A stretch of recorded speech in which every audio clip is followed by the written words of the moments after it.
नमस्कार मंडळी, मी एकनाथ मोहिते तुमचं आपल्या या हॉरर कट्ट्यावरती सहर्ष स्वागत आहे. आज आपला हॉरर असा अनुभव सांगण्यासाठी एक भयानक असा अनुभव सांगण्यासाठी आपल्यासोबत जोडले गेलेले आहेत कराडहून. नमस्कार मावशी. नमस्कार. आपलं नाव? छाया मोहिते. आणि काय आपल्या बाबतीतला प्रसंग घडलेला होता तो आमच्या प्रेक्षकांना सविस्तर सांगाल आपण? असा अनुभव घडलेला होता की आपण संसारिक माणसं आणि भाताची सुगी होती. बर. आणि दसरा होता. बर.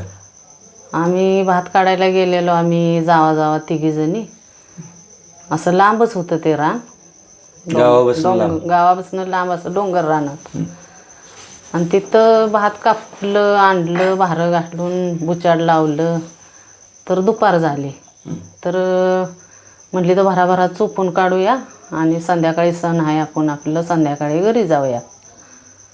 आम्ही त्या दिवशी 6 वाजले तरी त्या टाईमापर्यंत आम्ही तिथं भात चोपलं, वाऱ्याला दिलं. आम्हाला यातलं काही माहिती नाही. तर आमच्या एका जावला माहिती होतं हे सगळं, पण आम्हा दोघीसनी काही माहिती नव्हतं. बर.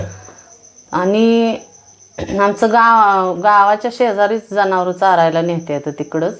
आम्ही जिथं होतो तिथं जाळी एक अशी मोठी होती, करवंदीची होती का कशाची. मग आधी 6:30 झाल्या तरी पण आम्ही तिथंच. 6:45 झाल्या तरी पण तिथंच. तर एक बाळ आलं टकूचं घालून.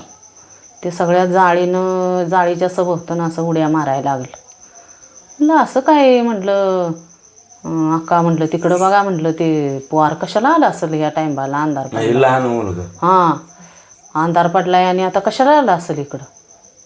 ग बसा म्हटल्या, येऊन द्या तिकडं बघू नका, आपलं काम उरकान चला. ते बाळ तिथं दिसायचं बंद झालं.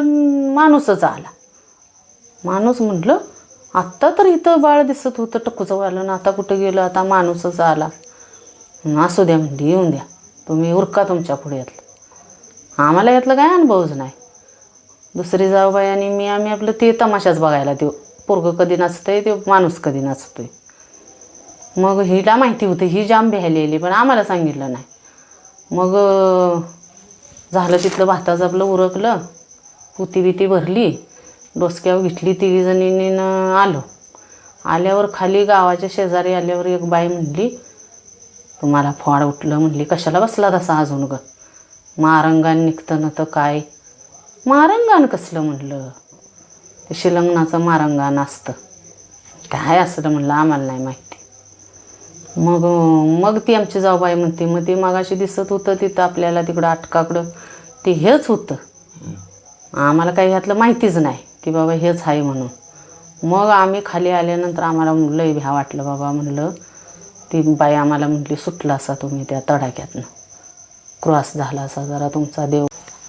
मग तुम्ही आता हे म्हणतासा मारंगान, म्हणजे शिलंगणा दिवशीच निघतं का? शिलंगणा दिवशीच निघतं हे नंतर आम्हाला कळालं. बर. की बाबा शिलंगणा दिवशी निघतं, पण त्या दिवशी निघतं का नाही हे आम्हाला अनुभव नव्हता. ते स्पष्ट म्हणजे असं स्पष्ट बघितलं. लहान मुलगा असं गोंड होती आता टकुच्याला. बर. आणि टी शर्ट होता, अंगात चड्डी होती, आणि एकदम असं टाणाना उड्या मारायचं असं गोल गोल. अशी भीती वाटली नाही, कसं काय आलं? मग येतच होतो की आम्ही, हे पोरगं कसं काय आलंय, घनेचवाडीचं असेल ना, तर कुठलं तरी टाणाना उड्या मारतंय जाळीच्या कडनं. आणि परत माणूस दिसलं आणि माणूस दिसला. आम्हाला वाटलं त्या पोराला न्यायला ते माणूस आला असेल. बर. ते पोरगच नाही तिथं. मग ते परत तो माणूस दिसायचा बंद व्हायचा ना, आणि पोरगं नाचायचं तसं. एवढं मोठं गोंड ते मला अजून पण तसं दिसते तिकडं असं. हां, लगेच मला ती जाळ पण आठवते, अजून सगळंच ते आठवतं की बाबा हे तर असं आपल्याला दिसलं. त्यावर मग मला माहिती झाली की मारंगान कशाला म्हणतात. हे मारंगानच माहीत नव्हतं आपल्याला. मारंगान कशाला म्हणतात ते, शिलंगान तेवढं माहिती. त्याच्यामुळं आम्ही दुसऱ्यानं सांगितल्यावर मग आम्ही शानं झालो की बाबा हा खरोखर. आणि त्या दिवशी जर आम्ही गावलो असतो का नाही, बेपत्ताच कुठं तरी येतच नव्हतो घरी. मग म्हणजे या गोष्टी असतात. हे अंधश्रद्धा नसून हे साक्षात आपण बघितलेलं आहे. काय लोक म्हणतात हे अंधश्रद्धा आहे, असं आहे तसं आहे. पण हे अंधश्रद्धा अतिशय थरारक आणि रोमांच्या अंगावरती काटा आणणारे खरोखर असे काही तुमच्याकडे अनुभव असतील अगदी. म्हणजे ह्या काही गोष्टी आपल्याला ऐकवत असतात, ऐकलेल्या असतात, काही स्वतःबद्दलच्या त्यांनी घडलेलं सांगितलं.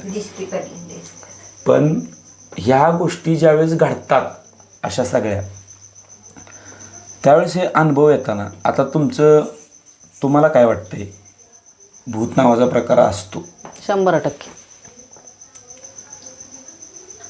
म्हणजे कसं, म्हणजे आत्मा म्हणायचं भूत का काहीतरी ही पिशाचं योनी आहे का नाही, त्याच्यामधनं ती भूत जी लोक समजा मरून जातात त्यांच्या अपेक्षा काय पूर्ण झालेल्या नसतात, बरोबर अर्धवट राहिलेल्या असतात. की एखाद्याची अपेक्षा राहते माझ्या मुलाचं लग्न बघायचं होतं, एखाद्याची अपेक्षा असते मला अजून संसार करायचा असतो, मुक्तीच त्यांना मिळालेली नसते.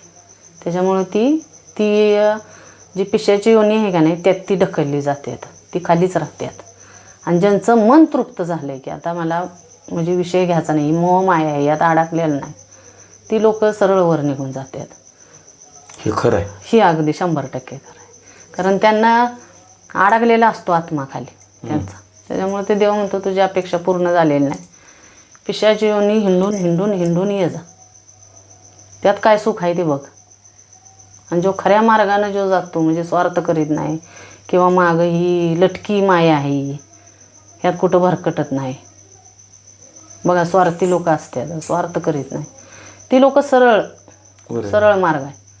त्यानं कितीही पापं करू द्या, त्यानं अर्ध्या बोटा एवढं त्यानं पुण्य करू दे आणि त्याचं मन स्वच्छ किंवा निर्मळ मनाचा असला तर ते सरळ शिवपादालाच जाऊ शकतो. मनापासून अगदी धन्यवाद, तुम्ही आमच्या हॉरर कट्ट्यावरती आलात.